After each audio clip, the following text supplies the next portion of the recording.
갈라디아서 1장 6절부터 10절까지 말씀을 가지고 다른 복음은 없습니다.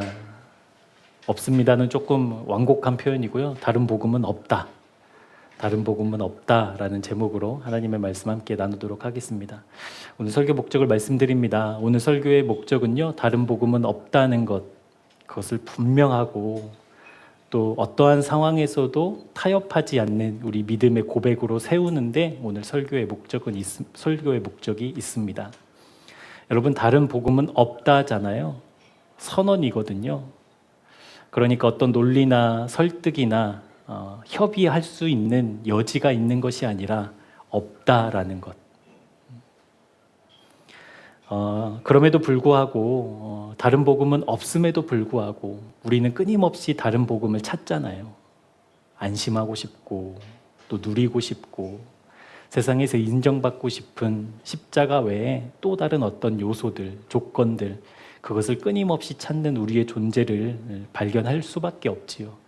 그런 우리의 존재를 회개하고 주님, 다른 복음은 없습니다. 오직 주님 예수 그리스도의 그 십자가의 복음뿐입니다 라고 결론 맺는 우리 모두가 되게 하는데 오늘 설교의 목적이 있습니다.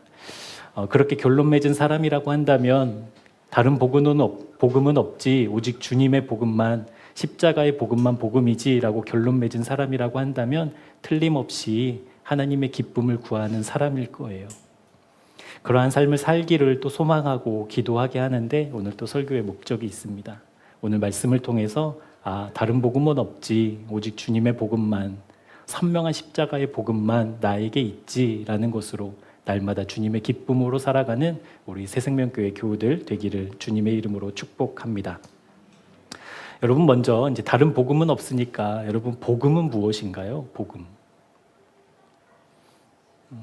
복음이 무엇이다라고 우리 설명할 수 있어야 되잖아요. 고백할 수 있어야 되고. 그러니까 누군가가 복음이 필요한 사람이 있다라고 치면 우리 주변에 그 사람에게 복음을 전해줘야 되는데 그러면 그 복음을 우리 어떻게 정의할 수 있지요? 무엇라고 말해줄 수 있지요? 복음은 건짐을 받아야 하는 내가 건짐을 받을 수 있다라는 소식이 복음입니다. 동의하시지 않을 테니까 오늘 말씀 한 번 찾아볼게요. 1장 4절입니다. 우리 4절 말씀, 복음은 이것이다 라고 어떻게 말씀하고 있는지 같이 합독하도록 하시죠. 그리스도께서 하나님 곧 우리 아버지의 뜻을 따라 이 약한 세대에서 우리를 건지시려고 우리 죄를 대속하기 위하여 자기 몸을 주셨으니. 아멘. 그러니까 복음이라고 한다면 건짐을 받아야 하는 사람들이 우리라는 거예요. 그러니까 내가 건짐을 받아야 하는 사람이라고 한다면 건짐 받는 것이 제일 중요하잖아요. 근데 그 건짐 받을 수 있는 방법이 있다. 건짐 받을 수 있다라고 하는 소식이 복음이라는 거예요. 맞죠? 그러니까 내가 건짐을 받아야 하는 존재라는 것을 의식하지 못하는 사람에게, 그 사람에게 건짐 받을 수 있다라는 소식은 복음일까요? 아닐까요? 아니죠. 그런 사람들에게는 돈이 복음일 거예요. 성공이 복음이고 세상에서 잘 나가는 것, 성공하는 것, 이것이 복음일 거예요.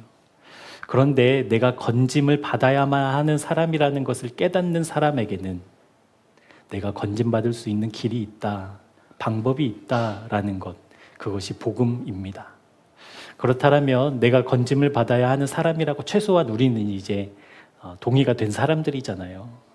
세상에서의 성공과 돈이 아니라 내가 건짐받아야 되는 것, 오늘 말씀 그대로 이 약한 세대로부터 건짐받아야 하는 존재라는 것, 그것을 동의한 우리가 이제 연거푸 물어야 될 질문, 어떻게 건짐받을 수 있을까?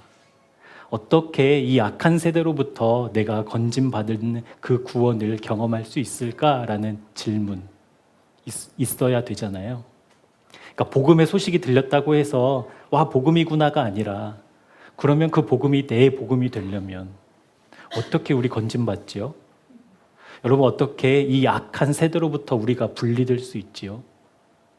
그게 복음이니까. 오늘 1장 4절에서는 뭐라고 말씀하고 있어요? 그 건짐받는 방법, 우리가 건짐받을 수 있는 방법, 그것이 무엇이냐? 우리의 죄를 대속하기 위해서 예수님이 자기의 몸을 들이셨다. 아멘.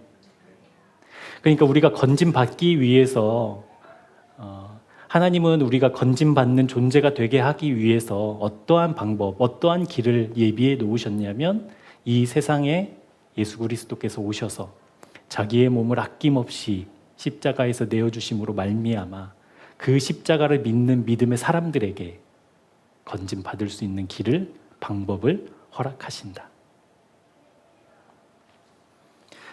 그런데 여러분 이상하죠? 오늘 말씀에 예수님이 우리의 죄를 대속하기 위하여 자기의 몸을 어떻게 하셨대요? 주셨대요. 주셨다라는 것은 과거형이잖아요.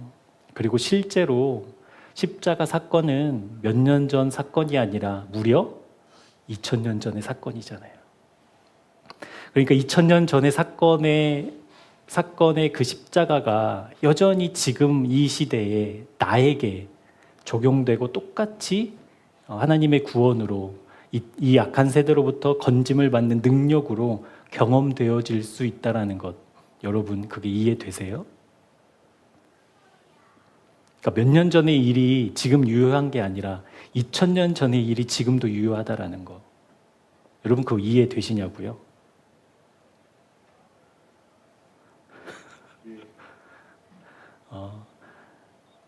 2000년 전이면 우리 역사로는 어떤 시대인지는 모르겠습니다. 그렇지만 그 먼 시간에 있었던 일, 그러니까 십자가 사건은 이미 끝나도 끝나는 사건이잖아요. 예수님이 죽으시고 부활하시고 승천하셨다라는 그 사건은 까마득한 옛날 일이라는 거예요. 그 옛날 일이, 그 오래전 일이 어떻게 지금도 우리에게 작동하고 있는가, 영향을 미치고 있는가, 구원의 능력으로, 건짐의 능력으로 그 십자가가 여전히 밝게 빛나고 있는가. 5절 말씀 때문에 그렇습니다. 우리 이어지는 5절 말씀도 같이 한번 읽어볼게요. 시작. 영광이 그에게 세세토록 있을지어다. 아멘. 그러니까 그 십자가를 2000년 전에 예비하시고 준비하시고 실행하신 그 하나님의 속성 때문에, 그 십자가를 이루신 하나님의 성품 때문에 그것에 의한 십자가는 지금도 유효하다라는 말이에요. 이걸 조금 설명해 볼게요. 말라기 3장 6절에 보면 이런 말씀이 있습니다. 나 여호와는 변하지 않는다. 그러니까 하나님은 변하지 않으시는 분이시죠? 믿으시죠? 하나님은 한 번도 변하신 적이 없어요. 근데 여러분에게 하나님은 언제나 한결 같으셔요? 시시때때로 하나님의 모습이 막 바뀌지 않아요? 상황에 따라, 분위기에 따라, 내 영적인 상태에 따라 어떨 때는 너무 좋은 하나님이었다가, 어떨 때는 너무 괴짜인 하나님이었다가, 어떨 때는 나를 이렇게 힘들게 하시는 막 나쁜 하나님이었다가, 그러시지 않으셔요? 성경은 그 하나님이 변한 적이 없다라고 증언하셔요. 한 번도 변하신 적이 없으셔요. 그 하나님이, 변하신 적이 없으신 하나님이 그 십자가를 이루셨어요. 또 한 구절 여러분 말씀 한번 찾아볼게요. 야고보서 1장 17절.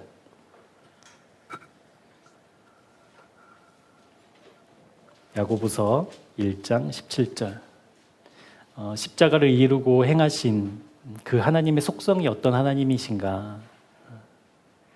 1장 17절 말씀입니다. 같이 읽어볼게요. 시작. 온갖 좋은 은사와 온전한 선물이 다 위로부터 빛들의 아버지께로부터 내려오나니 그는 변함도 없으시고 회전하는 그림자도 없으시니라. 아멘.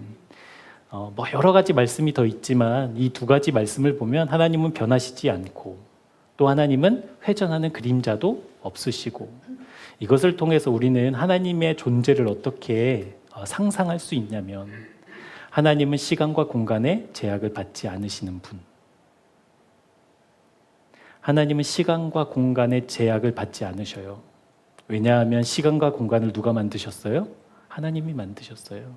그러니까 시간과 공간은 어디 안에 속해 있냐면 하나님 안에 속해 있어요.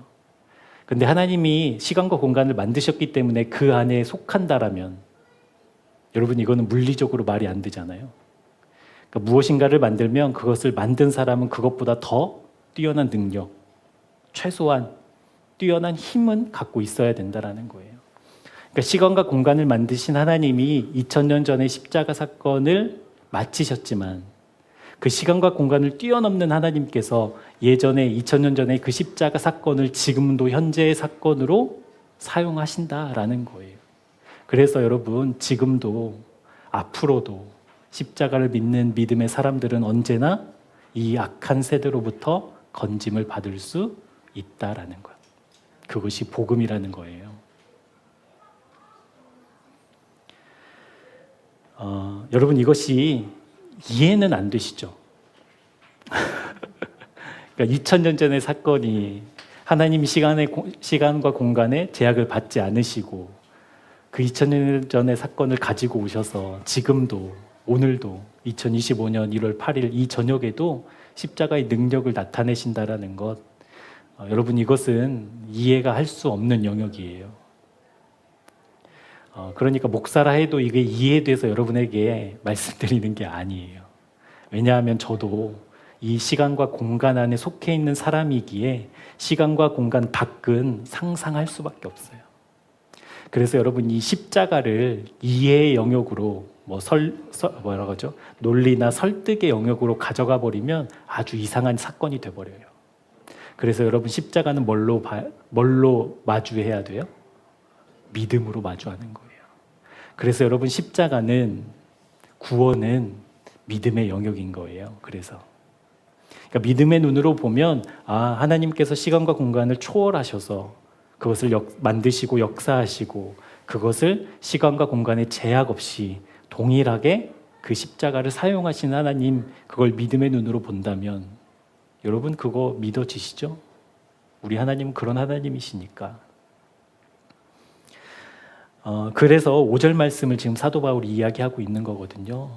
하나님의 영광이 세세 영원토록 변함없이 끊임없이 시간과 공간의 제약을 받지 않고 하나님께 있다라는 것, 이것은 분명한 믿음의 고백이라는 거예요.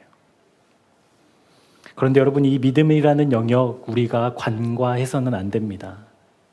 여러분 믿음은 어떻게 수치화할 수 없잖아요. 절대화할 수 없잖아요. 어떠한 수료를 했기 때문에 그 믿음을 증명할 수 있는 것도 아니잖아요. 그래서 교회에서 종종 이 믿음이라는 영역을 지극히 개인적인 영역으로 치부해버리는 경우가 많아요. 그리고 보이지도 않고 만질 수도 없는 거니까 그냥 개인의 문제, 개인의 믿음이라고 치부해버리고 그것을 평가하거나 그것을 판단하는 것을 극히 두려워해요. 근데 여러분 우리가 보이지 않는 그 사람의 마음을, 그 사람의 믿음을 알 수 없기 때문에 판단하는 건 옳지 않아요. 맞죠?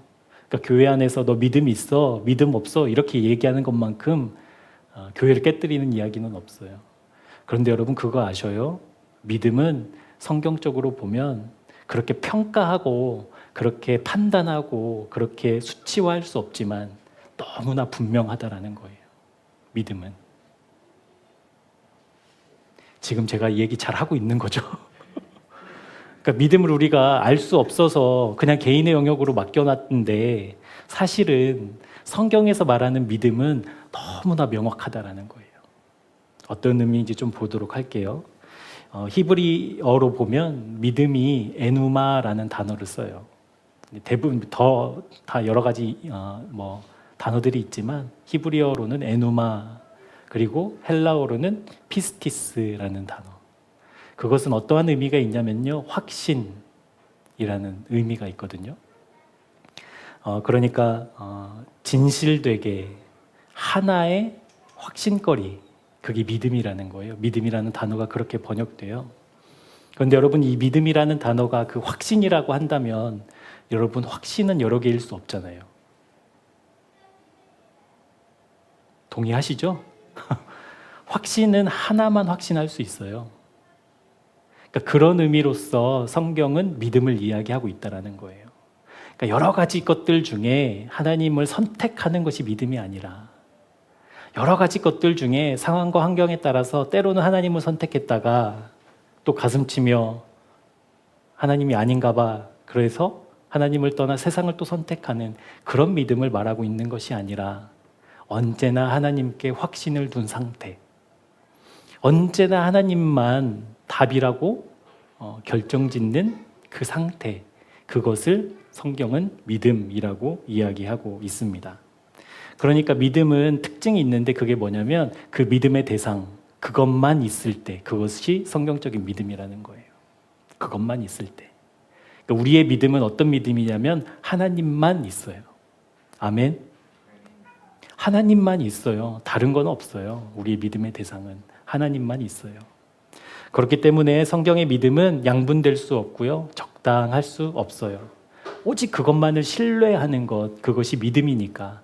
오직 하나님만을 신뢰하는 것, 상황과 환경과 분위기와 상관없이, 나의 문제와 상관없이, 나의 건강의 상태와 상관없이 내 믿음의 대상은 하나님일 때 그것을 성경은 믿음이라고 이야기하고 있기 때문에 그것은 적당히 할 수 없어요.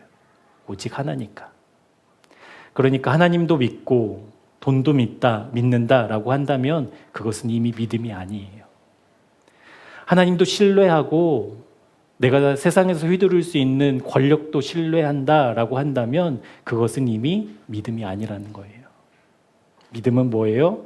오직 하나, 유일한 것, 타협할 수 없는 너무나 정확한 그것을 믿는 것이 믿음이라는 거예요. 우리 마태복음 6장 24절 한번 찾아볼게요. 마태복음 6장 24절.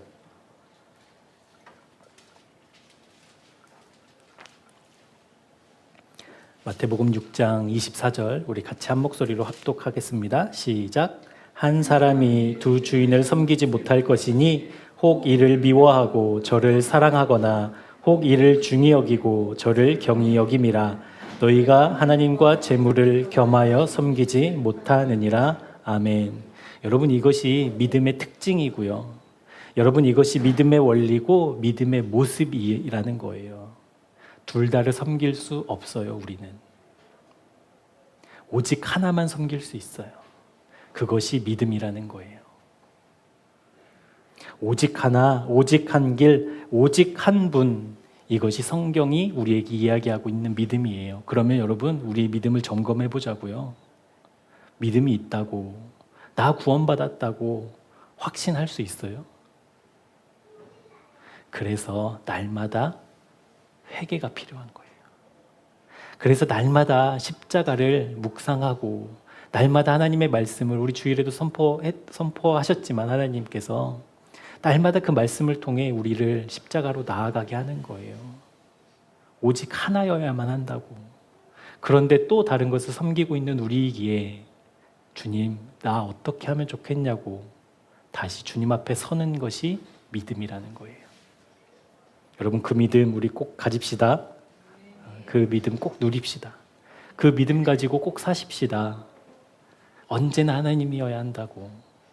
또 죄를 짓고 또 다른 것을 섬기는 나이지만 그것이 하나님과 우리 사이를 가로막지 못하도록 날마다 주님 앞으로 나아가는, 날마다 십자가를 선포하는 우리 모두가 되기를 주님의 이름으로 축복합니다.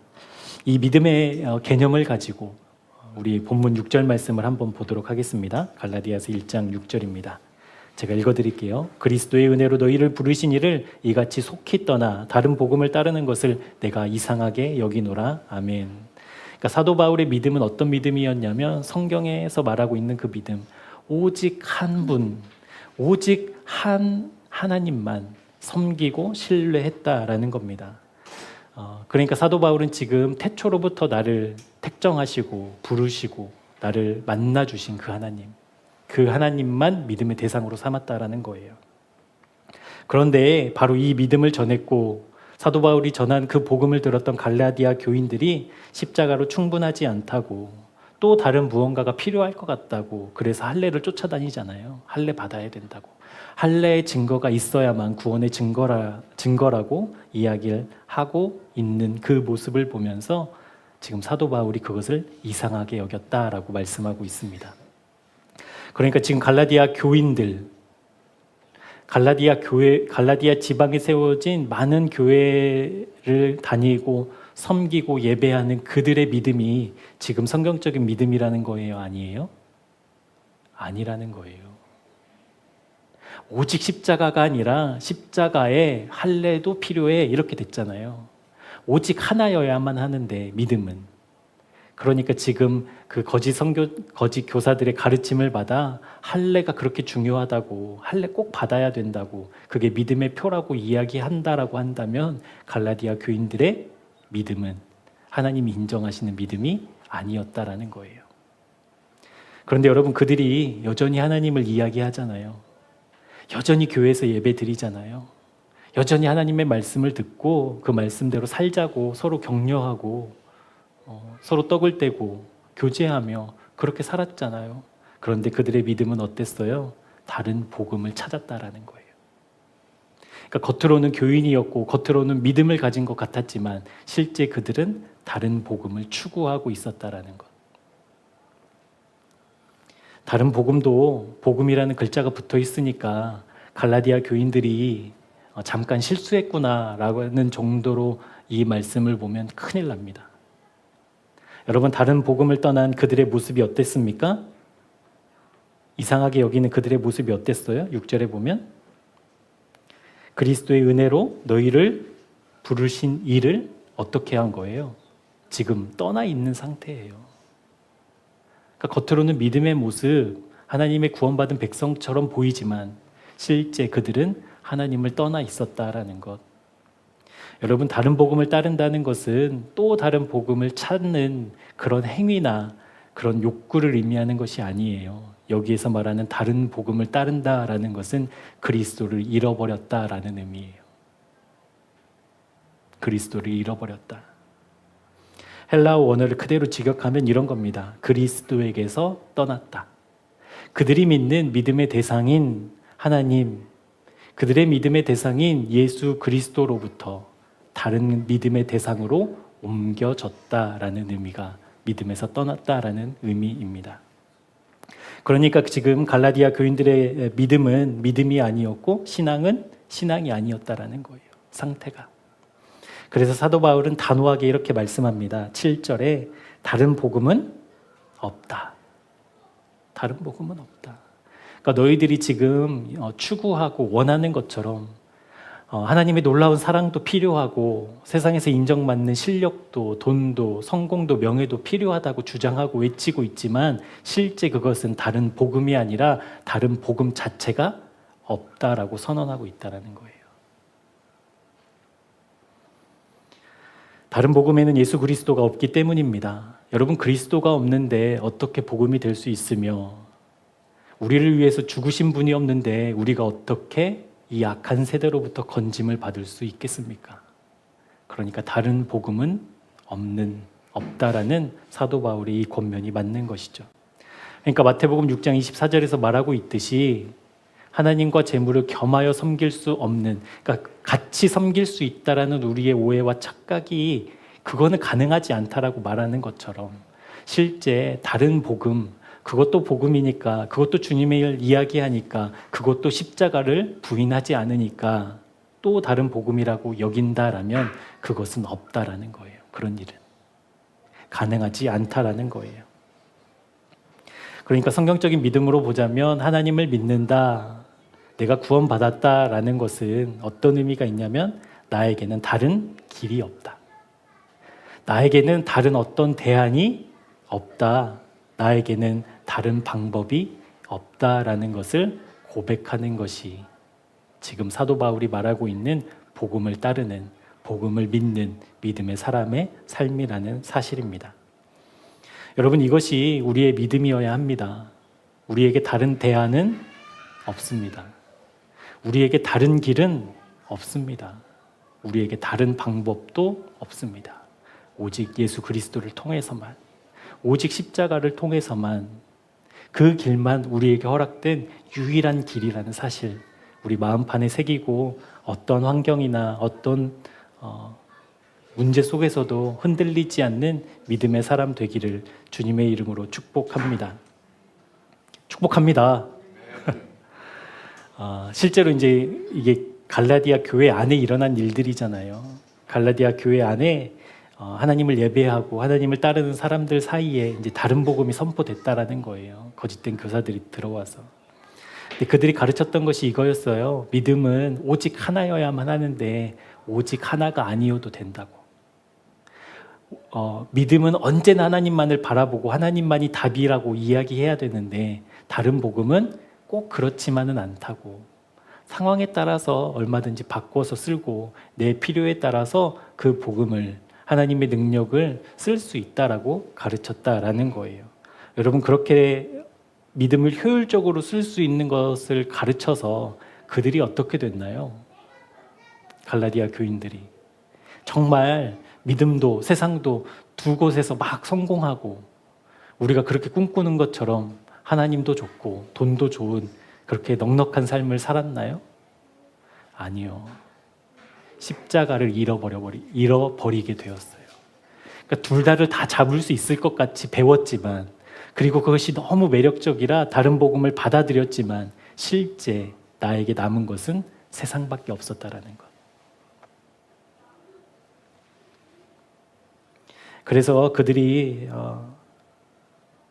십자가로 충분하지 않은 삶을 이제 보여주잖아요. 계속.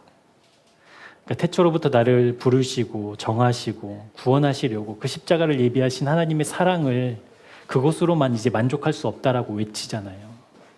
할례 받아야 된다고. 이것을 믿음의 영역으로 보지 않고 이해의 영역, 논리의 영역으로 가져와 버려서 그래서 그 십자가를 해석하고 분석하고 지금 상황에 맞게 지금 내 문제에 맞게 십자가를 적당히 배치하는 이상한 믿음, 그러니까 믿음이 아닌 믿음을 추구하며 살게 되잖아요.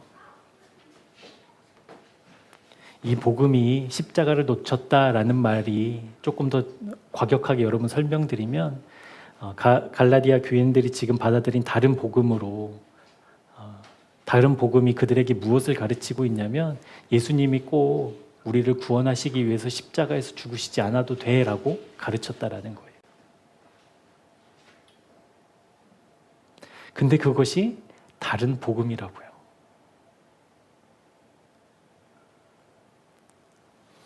오직 하나님을 향한 오직 하나님 한 분만을 향한 그 믿음을 가졌던 사도 바울이 지금 다른 복음을 쫓아 실제로는 십자가를 잃어버리고 예수 그리스도의 죽음을 십자가의 죽음을 헛된 것으로 만들어버린 그들을 보면서 7절부터 9절까지의 말씀을 하고 있는 거거든요. 이제는 여러분 이 말씀이 왜 이렇게 말할 수밖에 없는가가 이해가 돼요. 왜 이렇게 과격하게 이야기하는가, 함부로 저주라는 이야기를 하고 있는가라는 것이 너무나 분명하게 이해가 돼요. 우리 사도 바울이 바라봤던 오직 한 분 하나님을 향한 그 믿음을 가진 사람이 하나님만이 아니야, 돈도 맞아, 성공도 답이야, 세상에서 잘 되는 것도 날 구원시킬 수 있어 라고 말하고 있는 갈라디아 교인들을 향해 어떻게 선포하고 있는지 우리 7절부터 9절까지 말씀 같이 읽어보도록 하겠습니다. 시작. 다른 복음은 없나니 그리스도의 복음을 변하게 하려 함이라. 그러나 우리나 혹은 하늘로부터 온 천사라도 우리가 너희에게 전한 복음 외에 다른 복음을 전하면 저주를 받을지어다. 우리가 전에 말하였거니와 내가 지금 다시 말하노니 만일 누구든지 너희가 받은 것 외에 다른 복음을 전하면 저주를 받을지어다. 아멘. 그러니까 갈라디아 교인들에게 사도 바울이 지금 너희들 실수했어라고 말하고 있는 게 아니라 전부터 말했거든요. 이러한 위험이 있을 거라고, 이러한 유혹이 있을 거라고. 왜냐하면 사도 바울이 전도 여행을 하면서 예루살렘으로부터 출발한 유대인들이 사도 바울의 전도 여행을 따라다니며 끊임없이 사도 바울의 사역을 방해하고 가르침을 왜곡시키는 일들을 계속 해왔거든요. 그러니까 갈라디아 지방에서 복음을 전할 때에 복음을 듣는 그들에게도 또 다른 지역에서와 같이 거짓된 교사들이 찾아와 너희들이 받은 이 복음을 변제시킬 거야, 그거 꼭 조심해야 돼 라고 이미 언지를 했음에도 불구하고 갈라디아 교인들이 여지없이 무너져 버렸다라는 거예요. 그러니까 이 거짓된 다른 복음을 받아들인 갈라디아 교인들의 상태는 믿음도 아니고 오직 주님의 은혜로만 구원받는 것도 아니기 때문에 여러분 그 상태는 이미 저주의 상태잖아요. 그러니까 십자가가 필요 없다. 예수님을 안 믿어도 된다. 예수님이 꼭 죽으셔야만 했냐? 그러지 않았어도 됐다라고 가르치고 있으니 지금 오직 한 분 하나님만이 나의 믿음이고 나의 방법이고 나의 대안이었던 하나님을 바라보던 사도 바울이 여러분 이렇게 이야기한 게 과격한가요? 천사들의 천사들이라도 아니 천사의 할아버지라도 다른 복음을 전하면 저주를 받아 마땅하죠. 100번, 1000번, 10,000번 저주를 받아도 받아야 되죠. 다른 복음을 전한다라고 한다면. 여러분 왜요? 왜 그렇게 저주를 받고 왜 그렇게 부인되어야 되죠? 다른 복음에는 예수 그리스도가 없기 때문에 그렇습니다. 예수 그리스도인 척하는 것들은 있을 수 있지만 실제 우리를 이 악한 세대로부터 구원하시는, 건져주실 수 있는 예수 그리스도가 없기 때문에 그것을 다른 것으로 대체하는 거짓된 복음, 다른 복음을 전하는 사람들은 100번 고쳐주고 저주를 받아도 마땅하다라고 선포하고 있는 거예요. 여러분 사도 바울이 왜 이렇게밖에 말할 수 없었는가? 우리 3장 1절로 한번 가보시겠습니다. 3장 1절. 이것도 같이 한 목소리로 읽어보시죠. 시작. 어리석도다 갈라디아 사람들아, 예수 그리스도께서 십자가에 못 박히신 것이 너희 눈앞에 밝히 보이거늘 누가 너희를 꾀더냐. 지금 사도 바울은 무엇을 보고 있죠? 사도 바울은 분명한 믿음의 눈으로 지금 무엇을 보고 있어요? 예수 그리스도의 십자가. 예수 그리스도의 십자가를 분명히 보고 있습니다. 여러분 육체의 눈으로 본 게 아니죠. 어떤 믿음의 눈? 믿음의 눈이죠. 그 믿음은 어떤 거였어요? 오직 예수 그리스도만 바라보는, 주님만 볼 수 있는 그 믿음의 눈을 가지고 예수 그리스도가 우리를 위해서 죽어주신 그 십자가가 너희들 앞에 분명히 있는데도 불구하고 너희들 왜 그 거짓된 다른 복음에 속아 넘어갈 수 있니? 라고 이야기하고 있다는 거예요. 우리를 위해 죽으신 그 예수 그리스도를 믿음의 눈으로 바라보고 있는 그 사도 바울의 시선을 1장 1절을 보면 우리가 더 선명하게 알 수 있는데, 우리 1장 1절을 읽기 전에 한번 예를 들어볼게요. 이제 우리 교회가 이렇게 사역을 하다가 주변에서 어떤 사람들이 이제 이야기를 하는 거예요. 목사님들 설교를 들으니까 좀 편중돼 있어. 교리적으로 약간 문제가 있고 오류가 있는 것 같아. 뭐 이런 이야기들을 누군가 한다고 쳐요. 그리고 주중에 보면 교회가 죽은 듯이 조용해. 그리고 그 교회는 새벽 예배도 안 드린대. 금요철화도 없대. 뭐 하는 교회인지 모르겠어. 이상한 교회 아니야? 막 이런 소리가 이제 막 우리 주변에 막 일어나고 있다고 해봐요. 그러면 저와 목사님 뭘 해야 될까요, 여러분? 그냥 편하게 한번 얘기해 보셔요. 그런 상황에서 저희가 뭐 해야 돼요? 제가 이렇게 설교 준비하면 상상해 봤거든요. 졸업장을 창문 크기만큼 출력해서 붙여놓고, 아니면 그 사람들을 찾아다니면서 아니에요, 우리 이상한 교회 아니에요. 저 장신대 나왔어요. 우리 교단은 어떤 교단이고요. 저희는 용천로에 속해 있어요. 여기 큰 교회가 뭐가 있죠? 한소망교회. 일산의 한소망교회 크잖아요. 한소망교회랑 같은 교단이에요. 거룩한 빛 광성교회랑 같은 교단이에요. 라고 해도 되죠? 근데 그것으로 우리가 증명되지 않아요. 그러니까 그 문제를 해결하려고 우리는 먼저 움직이잖아요.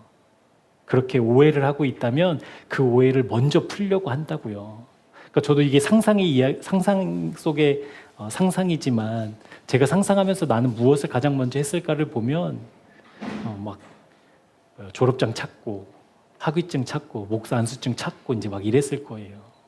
근데 그것으로 우리의 우리됨을 증명하지 못해요. 사도 바울이 그걸 알았거든요. 지금 거짓된 교사들이 와서 사도 바울의 사도권에 대해서 사도 바울이라고 부르는 것 자체가 잘못됐다. 사도 바울은 사도가 될 수 없다라고 합당한 논리적인 근거를 가지고 이야기를 하고 가르칠 때 사도 바울 입장에서는 그 오해 얼마든지 풀 수 있거든요. 사도 바울이 지식이 없고 지혜가 없어서 그걸 못하는 게 아니었거든요. 여러분, 논쟁을 붙으면 사도 바울이 이길 수 있는 사람 몇 없었어요. 그러니까 그들과 함께 회당에 모여서 백분 토론하면 다 깨갱하고 우리가 잘못했다고 인정할 수밖에 없는 상황임에도 불구하고 사도 바울이 무엇을 했는가, 우리 1장 1절 말씀 같이 보도록 하겠습니다. 시작. 사람들에게서 난 것이 아니요 사람으로 말미암은 것도 아니요 오직 예수 그리스도와 그를 죽은 자 가운데서 살리신 하나님 아버지로 말미암아 사도된 바울은. 사랑하는 여러분, 이것이 믿음입니다.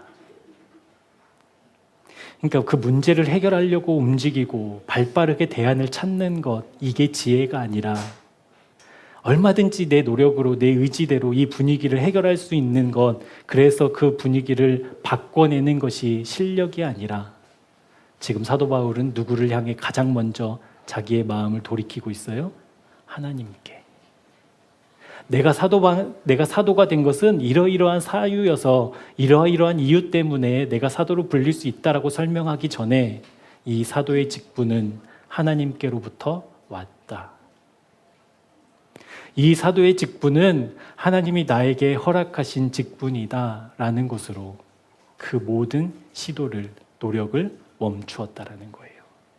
어떻게 이럴 수 있지요? 왜 이렇게 행동할 수 있지요? 말할 수 있지요? 사도 바울에게 오직 하나님만 있었기 때문에 그렇습니다. 오직 하나님만 보였기 때문에, 나에게 보여주신 그 하나님 십자가의 거룩한 능력만 있었기 때문에 그 문제를 해결하는 것은 중요한 문제가 아니었어요. 그 십자가를 바라보는 시선이 흐트러지는 게 큰 문제였죠. 여러분, 이것이 믿음의 모습인 줄 믿습니다. 믿음은 오직 하나밖에 없기 때문에 그래요. 믿음은 오직 한 분만 신뢰하는 것이기 때문에 그래요.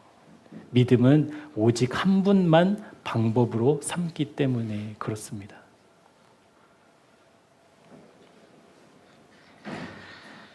그러니까 사도의 권위가 지금 위협을 받고 자기에게 복음을 들었던 사람들이 실제로 복음이 아닌 예수 그리스도를 인정하지 않는 다른 복음을 쫓아가고 있는 그 배교의 상황 속에서도 오직 나의 믿음의 대상인, 나의 방법이신, 나의 신뢰하는 분, 한 분 예수 그리스도만 바라봤던 사도 바울이 그러한 상황 속에서도, 그러한 환경 속에서도 어떻게 이야기하고 있는가, 우리 10절 말씀 같이 보도록 하겠습니다. 시작.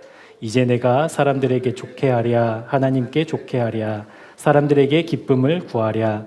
내가 지금까지 사람들의 기쁨을 구하였다면 그리스도의 종이 아니니라. 아멘.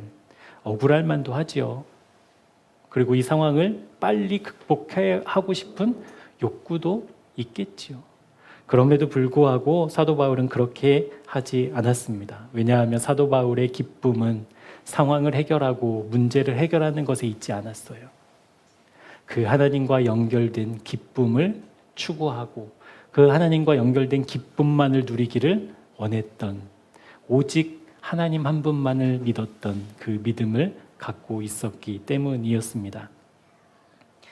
사도 바울이 왜 이런 믿음을 갖게 되었는가? 사도 바울이 왜 이런 믿음을 누릴 수 있었는가? 실제 하나님을 경험했기 때문입니다. 관념이 아니라, 상상이 아니라, 어디에서 잘 배워서가 아니라 실제 살아계신 하나님, 실제 나를 위해서, 나를 이 악한 세대 가운데서 건져주시기 위해서 친히 자기의 온 몸을 내어드려 화목제물로 자기를 아낌없이 내어주신 그 예수 그리스도를 실제 경험했다라는 것. 여러분, 밭에 감추인 보화 비유 아시잖아요. 그 사람이 어떻게 해요? 보화를 봐요? 자기 삶을 봐요? 보화를 보죠. 실제 가장 귀하신 그 주님을 마주했다라고 한다면 그 주님 놓칠 수 없죠. 그 주님 떠나 다른 방법, 다른 대안, 다른 길 찾을 수 없지요. 실제 그 주님을 만났다라고 한다면. 복음은 건짐을 받아야 하는 데가 건짐을 받을 수 있다라는 소식이라고 말씀드렸습니다. 건짐을 받아야 하는 나라고 의식하는 사람이라고 한다면 건짐 받는 것만 중요합니다. 맞죠? 그런데 우리의 믿음은 어떻게 오염되고 어떻게 마귀가 사탄이 유혹하고 있냐면 건짐 받는 것도 중요하고 건짐 받아서 네가 이루어야 할 일이 있지 않겠냐라고 우리를 유혹한다라는 거예요. 그런데 여러분 기억하셔요. 건짐 받아야 되는 사람은 건짐 받는 것만 중요해요. 내가 다른 것도 중요하다라고 한다면 그것은 내가 다른 것도 섬기고 있는, 다른 것도 내가 신뢰하고 있는, 다른 것도 나의 길이요, 진리요, 생명이라고 여기고 있는 틀림없는 증거입니다. 오직 건짐 받아야 되는 사람은 건짐 받는 것만 중요해요. 우리 주님께서 오직 한 가지 이유, 오직 그 일을 하시기 위해서 오셨다라고 말씀하시는 요한복음 10장 10절 말씀 제가 읽어드리도록 하겠습니다. 도둑이 오는 것은 도둑질하고 죽이고 멸망시키려는 것뿐이요 내가 온 것은 양으로 생명을 얻게 하고 더 풍성히 얻게 하려는 것이라. 아멘. 예수 그리스도가 이 땅에 오셔서 우리에게 주고 싶으신 그 생명. 여러분, 생명이 없는 사람에게 생명이 가장 중요해요. 다른 어떤 것과 양보하거나 나눌 수 없어요. 맞죠? 틀림없는 사실이거든요. 그러니까 그 생명을 주시러 오신 생명을 주시러 오신 예수 그리스도의 그 사역의 목표를 따라, 목적을 따라 우리 안에 하나님의 생명이 있음을 우리 꼭 발견하시고 경험하시고 그 생명을 누리는 우리 새생명교회 교우들 되기를 주님의 이름으로 축복합니다. 생명이 없는 우리 안에 생명이 있음을 확인하는 그 기쁨, 여러분 꼭 실제되었으면 좋겠습니다.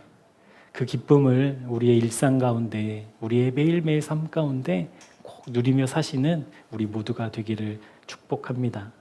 우리의 기쁨은요, 내 안에 생명을 허락하신 이 악한 세대로부터 건지시기 위해서 모든 것을 아낌없이 내어주셔서 진짜 건짐 받을 수 있다라는 그 길을 열어주신 예수 그리스도께 우리의 기쁨을 드려 그 주님을 바라보는 감격과 그 주님과 함께 동행하는 놀라운 하늘의 평안, 우리 날마다 우리의 삶 속에 가득 부어주시기를 주님의 이름으로 축복합니다.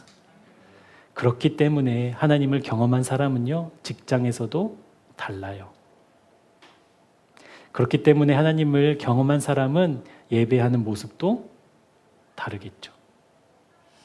실제로 돈을 대하는 태도, 실제로 세상 사람들을 만나는 태도, 자세 달라질 수밖에 없지요. 왜냐하면 언제나 하나님만 답이라는 그 결론을 갖고 있기 때문에. 그럼 여러분 믿음이 있는지 없는지 알 수 있을까요? 모를까요? 너무 분명하게 보이죠, 이제. 여러분, 그래서 우리가 어디에서 무슨 일을 하든지 내가 그 믿음 갖고 있다라는 것 의식하시고 그 믿음이 실제 교회나 집에만 이렇게 두는 그런 믿음 아니라 내가 어떤 곳에서 무슨 일을 하든지 그 믿음으로 사는 믿음의 사람의 그 증거들, 우리 교회 표어처럼 하나님을 경험한 사람으로서, 말씀을 경험한 사람으로서 그 증인되어 넉넉하게 살아가는 주님의 사람들 되기를 축복합니다.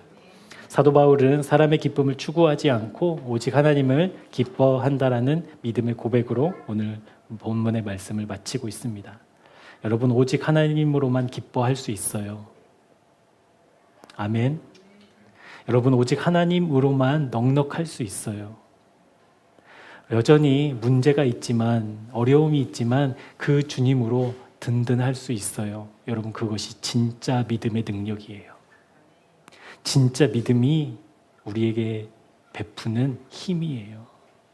어떤 상황 속에서도 우리를 구원하신 그 한 분 하나님만을 기뻐하는, 그 한 분 하나님만을 바라보는 실제 그 믿음 갖는 우리 새생명교회 교우들 되기를 주님의 이름으로 축복합니다. 다른 복음은 없습니다. 찾지 마시자고요. 사람들이 발견하지 못한 또 다른 길이 있지 않을까? 없어요. 없어요. 오직 주님 안의 길이 있어요. 우리 교회가 그것을 조금 실험해보는 교회 되었으면 좋겠어요. 물론 쉽다는 말씀이 아니에요. 넉넉하게 우리 감당할 수 있다는 말씀이 아니에요. 그런데 한번 가보자고요. 그 말씀하신 하나님 신뢰하고 그 약속해 주신 하나님 우리 바라보고 한번 믿음으로 돌파해 정말 하나님 살아계심을 증거하는 증인 되시기를 축복합니다. 기도하겠습니다. 하나님, 오늘 말씀을 통해 다른 복음은 없다고 분명하게 말씀해 주셨습니다. 하지만 하나님 한 분만으로 만족하지 못하고 여전히 세상을 기웃거리는 우리의 존재를 또한 발견합니다.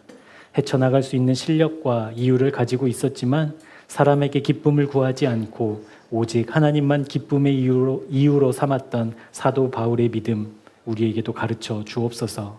죄에서 사망에서 건짐을 받아야만 하는 존재임을 깨닫고 우리를 건져내신 주님의 그 크신 사랑으로 만족하는 마음과 믿음 허락해 주옵소서. 다른 복음은 없습니다. 다른 복음은 이미 복음이 아닙니다. 다른 복음은 예수 그리스도의 십자가를 무의미한 것으로 만듭니다. 사랑하는 주님, 오직 복음을 따르는 믿음의 사람이 되게 해주십시오. 다른 복음을 향한 우리의 발걸음과 마음씀을 십자가에서 꼭 처리하게 해주십시오. 그렇게 순전하게 주님 한 분만으로 만족하는 참 믿음의 길 걷는 우리 새생명교회 교우들 될 수 있도록 그 발걸음 인도해 주옵소서. 예수 그리스도의 이름으로 기도합니다. 아멘.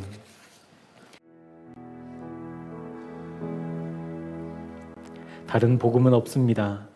우리가 기뻐하고 즐거워하고 만족하는 다른 이유는 없습니다. 하나님, 우리에게 오직 주님으로 기뻐하고 즐거워하며 만족하는 진짜 믿음 허락해 주옵소서. 다른 것에 만족하고 기뻐하며 즐거워하려는 우리의 존재와 마음을 십자가로 가져갑니다. 십자가에서 오직 주님만 즐거워하는 하늘 기쁨 우리에게 허락해 주옵소서. 이제는 우리 구주 예수 그리스도의 은혜와 하나님 아버지의 변함없으신 사랑하심과 성령님의 인도하시며 깨닫게 하시는 역사가 오늘 다른 복음은 없다고 믿음으로 선포한 주님의 사람들 위해 오직 주님 한 분만으로 기뻐하고 만족하는 삶의 모든 영역 위에 지금부터 영원토록 함께 하옵시기를 간절히 축원하옵나이다. 아멘.